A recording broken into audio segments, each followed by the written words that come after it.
New tonight, a closer look at the real estate market during the darkest months of the pandemic. Who could forget? Rents nosedived. But that's all over now. Experts say it's a seller's market again. Let's talk about it with Matthew Bizzarro. He's the CEO at the Bizzarro Agency in Manhattan. Mr. Bizzarro, good to see you again. It's fantastic to see you again. And nice to have you in person. Yeah, isn't this great? No more Zoom. This is pretty special. So when we spoke last year, renters were in heaven. They were able to get a few months free. Rents were cheaper. What happened?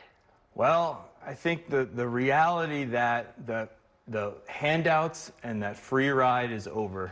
The days of 4 months free, 40% off the rent just to get someone in, it's coming to an end.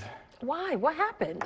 Well, I think now with us on a good side on the COVID, and landlords are now seeing that with people coming back, right, it's getting nice out. We're starting to see trends of the past. So they're realizing that we shouldn't be having 30% rental discounts right now. That's too bad for all the people who moved into the city. There's an interesting trend coming over the next couple months. Yeah. Because what we're going to see is everybody that had that discount is not going to have it anymore, so they have to decide if they're going to renew or not. Unbelievable. I want to give this stat to you. Home buyers are also in a tough spot. Yes. You know, according to Redfin, some 32% of homes here in the city are worth $1 million and up this year. Mind-blowing, right? Mind-blowing. Yeah. Well, what first-time home buyer is like, oh, $1 million, no problem? I mean, they're being shut out of the market. They are, and that is a concern in New York City. Right. That a lot of the first-time home buyers are being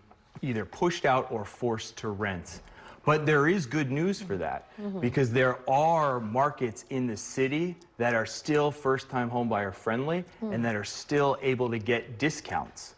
We're seeing pockets of the Upper West Side. Oh, really? Upper Manhattan, Washington Heights, right, Inwood, and parts of the Bronx, we're seeing 5 to 8% COVID discounts still.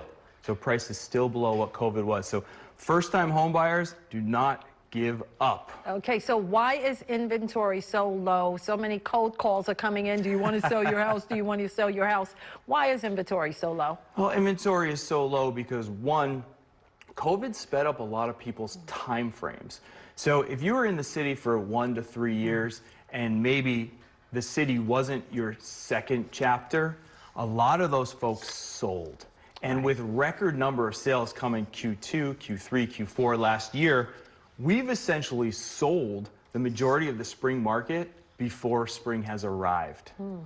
You combine that with increased interest rates, which everybody's talking about, that when rates increase, that brings a tremendous amount of people off the sidelines because they want to get in before it gets too high. So that's made a low inventory market become a very low inventory market. Well, between that and the price of gas, who knows what the future holds, right? Serious. Matthew Bizzarro of the Bizzarro Agency, thanks for joining us. Oh, it is my pleasure. Thanks for having me. Okay, we'll see you again. Have a good week.